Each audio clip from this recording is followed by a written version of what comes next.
Hello and welcome to Nithrania YouTube channel. You're watching another episode from the Game in a Nutshell series designed for explaining the board game rules. My name is Branislav Berec, and in this video we're going to learn how to play the latest, newest game from Alexander Pfister called Boonlake. The game was published by DLP Games, and here's how it plays. To set the game up, place the game board in the middle of the table. Sort these building tiles by their back, place these kettle pastures next to the game board, shuffle this stack of grey tiles and again place it next to the game board. And from these remaining tiles, remove the tiles which are not for your current player count. So let's say for a 3-player game I would remove these tiles. And then take the remaining tiles and place them randomly on these designated spaces on the game board which are marked with your current player count. For example, for a 3-player game, place it on the spaces with the 2-player icon and the 3-player icon. Place them face up, and you don't have to necessarily place a tile with a symbol on the space with the matching symbol. You can really distribute them randomly.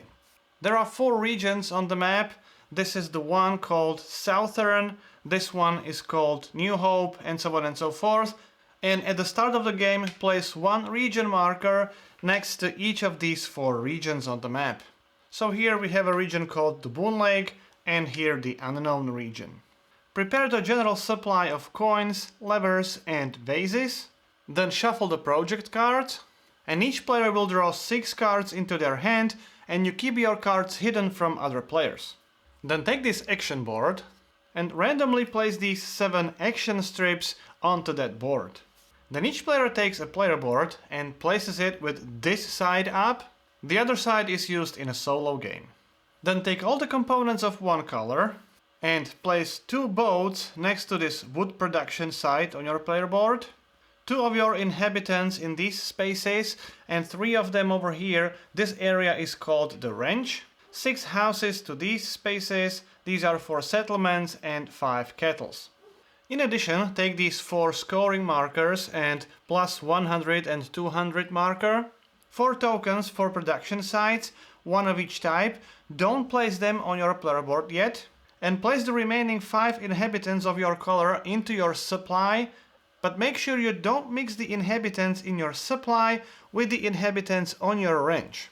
Each player places one of their markers on this 0 space of this coin track, another marker on the 0 space of this card track, and the last one on the 0 space of the scoring track. Finally, place your ship on the starting space on the river. In a 3 and a 4-player game, this is the starting space for all the ships. In a solo game and a 2-player game, ships start on this space. Then shuffle these scoring tiles. Each player takes 2 of those tiles and chooses one to keep and discarding the other back to the box. Before doing that decision, you may look at your cards. Then take the tile you want to keep and place it on the game board in this area on the space with your color. If you don't play a 4-player game, some of those spaces will be empty, so fill in those empty spaces with a random tile from the stack. Then take the other tile you drew and return it back to the box. Randomly choose the starting player who takes 6 coins. The next player in the player order in a clockwise direction would take 7 coins. And then the 3rd and 4th player would receive 8 coins. Now each player may choose one of the production site tokens and place it on their player board. But again, before you do that, look at your cards, look at these requirements on those cards and choose a production site token that you think might be the most useful at the start of the game.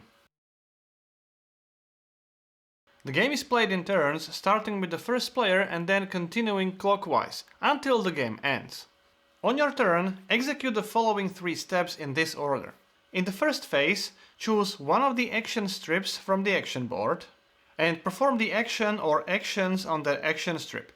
Some of those actions can only be performed by the active player, other actions may be performed by other players or all players, including the player taking the action.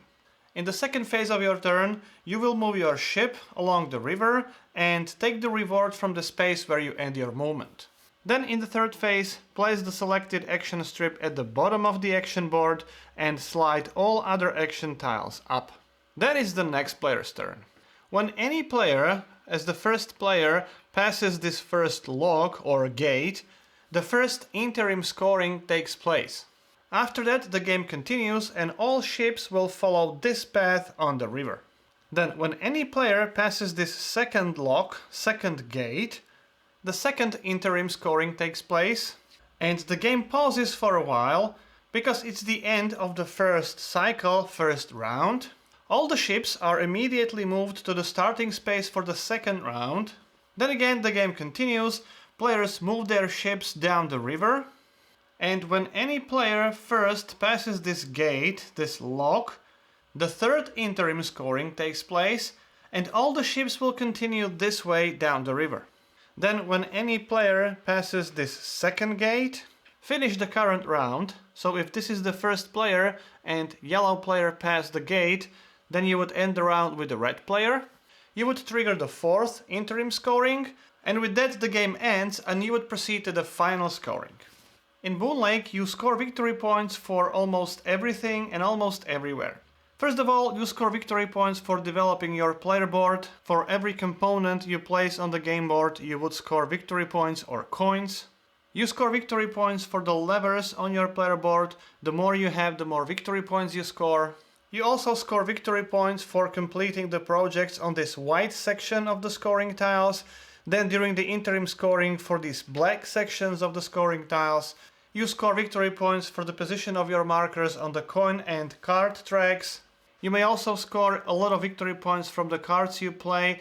Some of them have fixed number of victory points, some of them have variable victory points based on certain conditions. You can also score points due to some other game effects, and so on and so forth. The player with the highest number of the victory points at the end of the game is the winner. Now let's take a look at the phases in more detail. In the phase A, you have to choose one of the action strips and perform that action. To do that, choose one of those action strips and either place it at the bottom of the action board or to the side, and then carry out all the effects on that action strip. If you choose one of these two bottom strips, you have to lose victory points based on which strip you choose. Since you start the game with 0 victory points, if needed, you may go to the negative victory points. When taking the actions on the action strip, proceed from left to the right. This first icon indicates that you can either play or discard a card of the given type. Here is the Knight card. That's the card with this symbol. If you would choose one of these red strips, you may play a Sunset card, which is a card with this symbol. And when you choose one of these light blue strips, you may play a Day card, which is a card with this symbol. So you may either play that card or discard that card to the discard pile and gain 2 coins. Or if you don't have any such card, or if you wish so, you may simply forego that step. Then proceed to the following effects on the action strip, and again, if you don't want to perform any of those, you may forego them. I will explain all those actions and symbols later in the video. After that, when the active player performs all the effects on the left side of the action strip, after this arrow, all players, starting with the active player and proceeding clockwise, may perform the actions on the right side of the action strip. That's indicated by this icon on that action strip. Then you may move your ship along the river. The maximum number of spaces you can move is indicated by the space which you took the action strip from. So here it's maximum 3 spaces. After you move your ship, take the reward from the space where you end your movement. Here it would be 1 coin. Now here's a couple of rules you need to keep in mind. First, you must move at least 1 space. Then each space may only be occupied by 1 ship. However, these harbors can contain any number of ships. Spaces with other ships are skipped as if they were not even there. However, harbors may never be skipped. So if the green player would be able to move 3 spaces, that player may move 1, 2, 3 spaces. You may only move forward, you may never move backwards. When you reach this first gate, in the first round of the game, first cycle, follow this path. In the second round of the game, follow this path. When you reach the final space on the river, you may not move any further. The current round ends, but you still finish your turn. By the way, these gates themselves are not considered a space on the river. Then in the phase C, take the action strip, place it at the bottom of the action board and slide all other strips upwards. Then it's the next player's turn. In this chapter of the video, I'm going to explain all the actions in the game, and we will start with the play a card action. That's an action with this card symbol and the down pointing arrow. If you can perform the action with this symbol, the card with the down pointing arrow and also the up pointing arrow with the 2 coins, it means that you can either play the card or you can discard a card and get 2 coins instead. You may do one or the other, but not both. In this case, you may only play the card. In addition, if that card icon has a specific card symbol, you can only play or discard a card of the same type. In this case, it's the sunset card. This is a symbol for the night card. And finally, this symbol is the day card. If you can perform an action with this symbol, you can play a card of any type. To play a card, choose a card from your hand and place it in front of you. Then pay the cost, which is in the top left hand corner of the card. Here it's 5 coins, 2 stone and 1 iron. All the resources in the game are virtual resources, so in order to pay the cost, you simply have to have those resources virtually. You manage your resources in this area of your player board. Each token of a production site produces 1, or if upgraded, 2 resources of the depicted type. And also each boat produces 1 resource of the type, which is next to the canal space where that boat is located. At any time, you may move any of your boats downstream for no cost. That is indicated by this icon. You can move your boats independently. So in this example, we have 1 stone from the production site, 1 stone from the boat, and 1 iron from the boat. That fulfills these requirements on the card. In addition, we also have to pay 5 coins. After that, carry out the effect of the card. The effect with the flash icon is the immediate effect. This is the endgame scoring. If needed, you may also move your boats upwards. In this example, we need 2 wood and 2 iron plus 1 vase. Vase is represented by these tokens. And when you move your boat any number of spaces upstream, you have to pay 2 coins for that movement. So here we have 2 iron, 2 wood and 1 vase, which is enough to complete the requirements on this card. All the cards you play are kept in front of you in your play area. Each of them will score victory points at the end of the game. As I already mentioned, these effects with the flash symbol are immediate effects. These symbols indicate the endgame scoring effect, and this one indicates the permanent effect. You can find a description of all these card effects in the rulebook. Now, when you can play a card, so perform the effect like this or like this, instead of playing a card, you can pay the cost on this special project and fulfill that project. These small icons of day, sunset and night indicate that you can fulfill this project instead of playing a card. You have to spend the coins and have those virtual resources in the same way as for playing the card. And when you do, as a reward, immediately take 2 more inhabitants from the supply and place them on your ranch. And after you take those 2 inhabitants, take 1 of them and place it on the space of your color above that special project. That indicates that you have fulfilled the project. Then score the indicated number of victory points and perform this effect, which in this case is moving on the cards track. More than 1 player can fulfill the same project. However, you may only fulfill each project once. If you fulfill the project on your scoring area, which means there's this multiplier in your space, when you score the victory points for that project, double that score. So here, the red player would score 14 victory points. However, only double those victory points. Don't double other effects on that tile. This hex icon indicates the explore action. In this case, you can perform that action twice. This action allows you to place a new building tile or tiles on the game board. To perform the action, reveal the top tile from the stack and place it on any unoccupied space on the game board, but it must be adjacent to any other building tile or a pasture which is already placed on the game board. If all spaces on the game board would be occupied, simply take 2 coins. After that, immediately receive the reward from that space. When you cover the space with coins, take the coins from the general supply and add them to your personal supply. When you get cards as a reward, take the cards from the draw pile and add them into your hand. If the draw pile runs out, reshuffle the discard pile and create the new draw pile. When you gain any inhabitant, take it from your supply and place it on your ranch. Don't take these 2 inhabitants from your player board. You can only unlock them as a reward when you place these wooden components on the game board. I will talk about that in a minute. When you cover spaces with the production site icons, you may build a production site of the corresponding type on your player board. If that production site is empty, place the token with this 1 production side up, and if you already have a token there, flip it to the other side and increase the production by 1.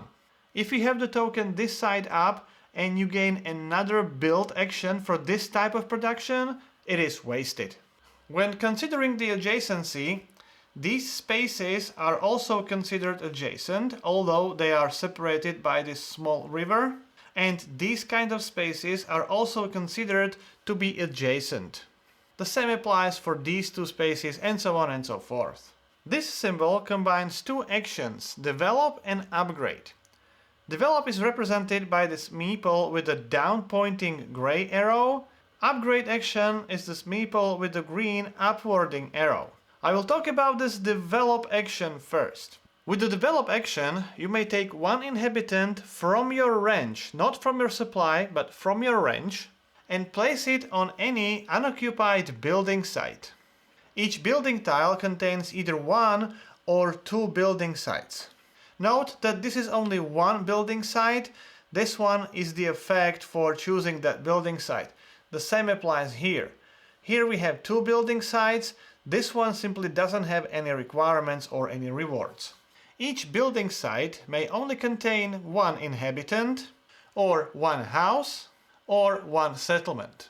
If the building tile contains 2 building sites, those building sites may have components from different players. These cattle pastures may only contain cattle, they may never contain any inhabitants, houses or settlements. So after you place your inhabitant on a building site, take the reward immediately, or if you place it on a space like this, you have to pay that cost immediately. Now we will move on to the upgrade action, which is this meeple symbol with the green upwarding arrow. When you upgrade, you may upgrade 1 inhabitant to a house or 1 house to 1 settlement. So let's start with upgrading an inhabitant to a house. First, choose 1 of your inhabitants on the game board. Then give up 1 inhabitant from your range and place it back to your supply. This cost is also indicated here on your player board. And then take 1 of the topmost houses on your player board and replace that chosen inhabitant on the game board with the house. When upgrading, you don't pay the cost and you don't get the reward from the building site. That inhabitant from the game board is also placed back into your supply. By removing these houses from your player board, you unlock the income which you get at the end of each interim scoring. One last note, as we will see in a minute, when you upgrade houses to settlements, those houses from the game board are placed into your supply next to your player board. And in case you want to upgrade your inhabitant and you don't have any house on your player board, you may take 1 of the houses which you have next to your player board. If you manage to place all the wooden components from the top tier of your player board, you immediately unlock the inhabitant, which is placed on your ranch. This is called the tier bonus. The same applies for this second tier. When you place all these wooden components on the game board, or when you simply remove them from your player board, you unlock this second inhabitant. Then the second option for your upgrade action is upgrading your house to a settlement. However, this upgrade is not that easy. First, as this symbology indicates, you have to have 2 inhabitants on your ranch And in addition, as this small icon indicates, your house must be adjacent to at least 3 presences. The presence is any token of any player which is adjacent to that house. So currently, the green player only has 1 presence in the neighborhood of that greenhouse. But in this situation, the greenhouse has this red inhabitant, red kettle, and yellow house as the neighboring presences, so the greenhouse can be upgraded to a settlement. To perform that upgrade, place those 2 inhabitants from your range to your supply, take the topmost settlement from your player board, and replace your house on the game board with that settlement, and place that house next to your player board. Don't place it back on your player board, it remains next to your player board. When you take this 3rd settlement from your player board, in addition to those 2 inhabitants from your range, you must also take 1 additional, or you have to pay 4 victory points to take that settlement. It's your choice, either the 3rd one or 4 victory points. Similarly, when you take the 4th settlement from your player board, in addition to those first 2 inhabitants which you must have on your range, you must pay +1 and +1 additional inhabitant or 4 victory points. You can do a combination. So in this example, I can pay another inhabitant, or I can give up 1 additional inhabitant and pay additional 4 victory points. Actually, the same applies for these kettles. And finally, this symbology indicates that when you build a settlement in the same region where you already have a settlement, so if, for example, you upgrade this house to a settlement, which you can do because you have 3 presences adjacent to that house, after building the 2nd settlement in the same region, as a penalty you have to lose 5 victory points. The next action we'll talk about is this kettle breeding. First of all, this is the same symbol as the explore action, but this time instead of revealing the topmost grey tile, you take the kettle pasture and place it on the game board using the same rules as for the explore action. If there are no more kettle pastures remaining or all the spaces on the game board are occupied, you simply take 2 coins. Then after that, this is a symbol for placing 1 kettle on the pasture. First, choose a pasture which is not fully occupied yet. Fully occupied pasture has 4 kettles.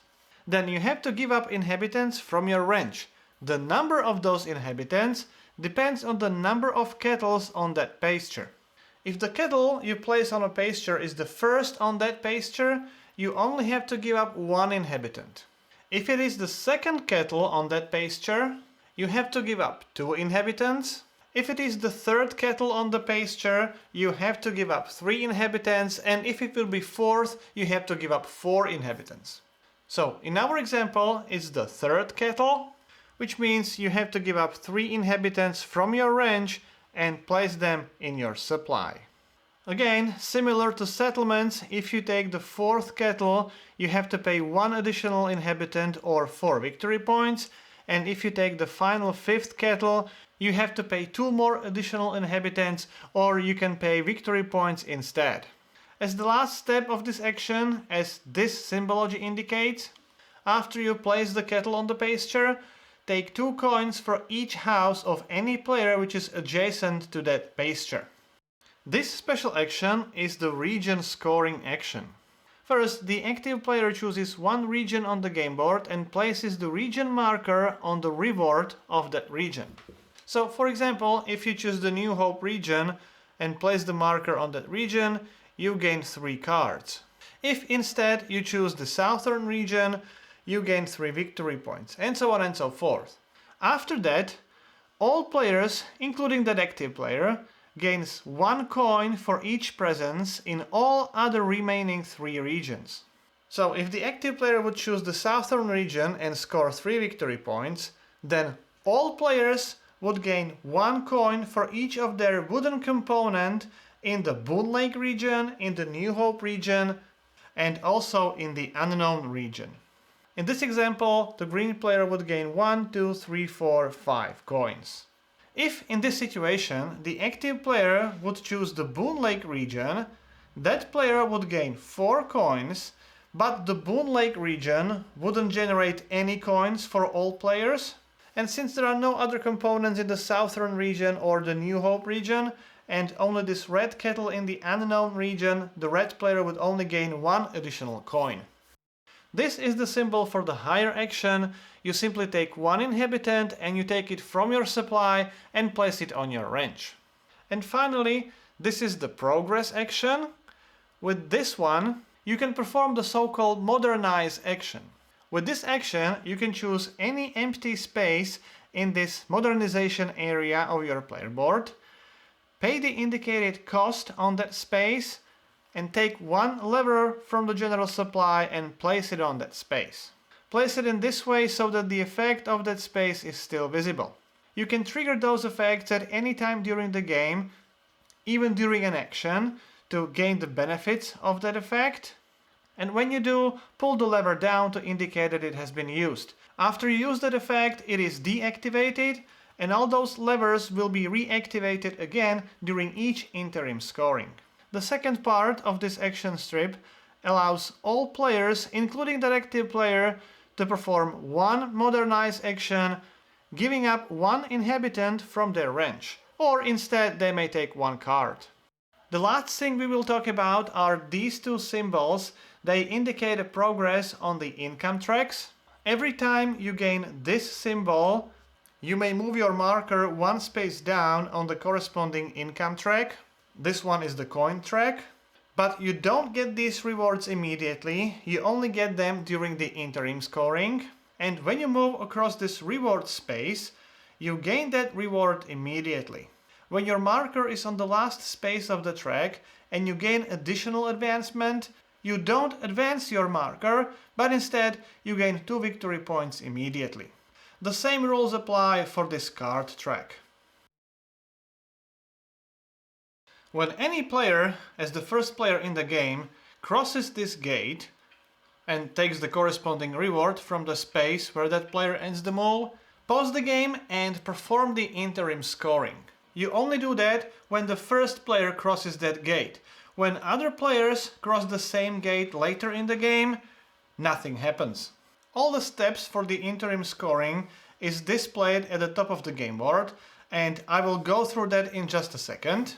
And after you perform that interim scoring, all the ships continue this way in the first round of the game, and the game continues normally with the next player in a clockwise direction. Then, when any player, as the first player in the game, passes the second gate, perform the second interim scoring immediately.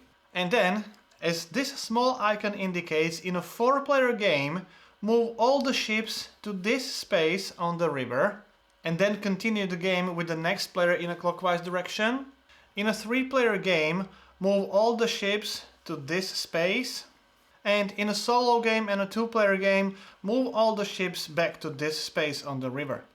Then when any player as the first player in the game crosses the gate for the second time, perform the third interim scoring immediately. And this time all the ships would follow this path on the river. And the only exception is at the end of the game when any player crosses the last gate. Don't perform the interim scoring immediately.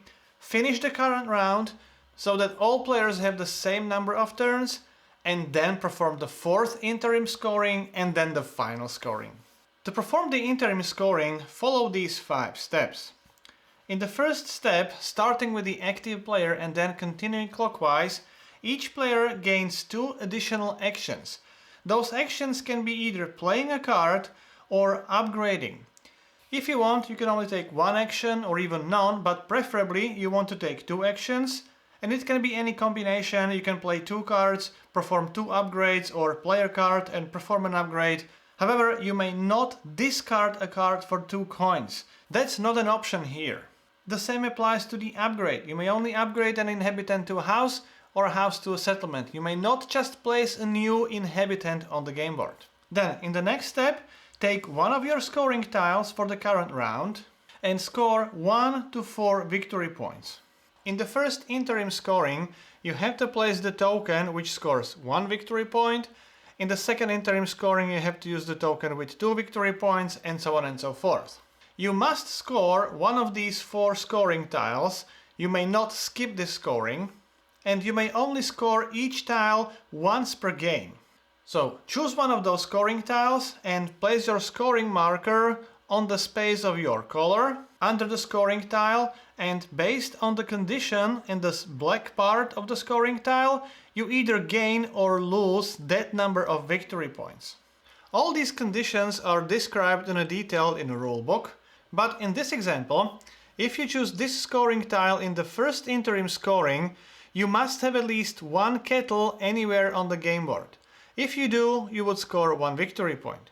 If you would choose this tile in the second interim scoring, which means you have to use the scoring tile with 2 victory points, you must have at least 2 kettles anywhere on the game board, and if you do, you gain those victory points. If you don't, you lose those victory points. Just for the clarification, if you would choose this scoring tile in the fourth interim scoring, you must have at least 5 kettles anywhere on the game board, and if you do, you score 4 victory points, not 5. This is just a condition. You would score 4 victory points, and if you wouldn't have 5 kettle on the game board, you would lose those 4 victory points. If you score the scoring tile which you chose at the start of the game, the space of your color has this multiplier. When you score that tile, those victory points will be doubled. So in this case, the green player would either lose or gain 6 victory points. Then in the third step, all players receive income. You get the income from these income tracks. First, from the coin track, you gain the income and potentially the victory points, which are next to the position of your marker on this track. And the same applies for the cards track. You gain cards or potentially victory points next to your marker. And note these card icons on your player board, which indicate that you also get the bonuses from these vacated spaces on your player board. You either gain coins or victory points, and for each kettle you have on the game board, you get 1 coin and 1 victory point for each settlement adjacent to that kettle. In this example, these kettles would score 2 additional victory points for these 2 settlements. Each of these kettles would score 1 victory point for this settlement. Here we have another kettle adjacent to a settlement, so this kettle would also score 1 additional victory point. Then reactivate all your levers and gain 1 victory point for each lever you have not activated. So here the green player has 3 levers which were not activated. That means green player would score 3 victory points, and then they would reactivate all the remaining levers. Finally, remove all the region markers from the reward spaces in all regions. One clarification to the scoring tiles of this type. These scoring tiles show 2 regions, Unknown and Boonlake in this example, and 2 numbers. If you decide to score this tile, let's say in the 4th interim scoring, this is 3 and 4, which means in one of those regions, either Unknown or Boonlake, you have to have 3 presences, which is any of the kettle, inhabitant, house or settlement, and then you must have 4 presences in another region. So for example, you can have minimum 3 presences in the Boonlake region, and then you must have at least 4 presences in the Unknown region. After you perform the 4th interim scoring, proceed to the final scoring. Score each effect in the game with this symbol, so this is on the game board, and every player scores 2 victory points for each of their levers if they have 4 to 6 levers, or you would score 3 victory points for each lever if you have 7 or more levers. In this example, green player has 8 levers on their game board, which means that player would score 3 victory points for each lever, which is 24 victory points. Then score the victory points from all the cards you have played. Some cards have the fixed number of victory points, others have variable victory points based on the conditions shown on that card, so evaluate those conditions and score the victory points. And finally, score the endgame victory points from your player board. You would score victory points from these scoring conditions, so for the 3rd, 4th and 5th tier on your player board. You score 2 victory points for each vacated space in this 3rd tier, 4 victory points for each vacated space in the 4th tier and 6 victory points for each vacated space in this 5th tier. Then add up all the points and the player with the most points is the winner. So that's how you play Boonlake. If you would have any questions or comments, please put them into the comment sections below. I'll do my best to answer as many as I can. If you like the series, please subscribe. You can even support the channel on the Patreon page. My name is Branislav Berec. You've been watching Game in a Nutshell and hope to see you next time. I would like to thank everyone who has ever supported the channel, and especially the current supporters listed on this page. If you too would like to support the channel in creation of videos like this and other video tutorials and other content on this channel, please visit the patreon.com/Nithrania.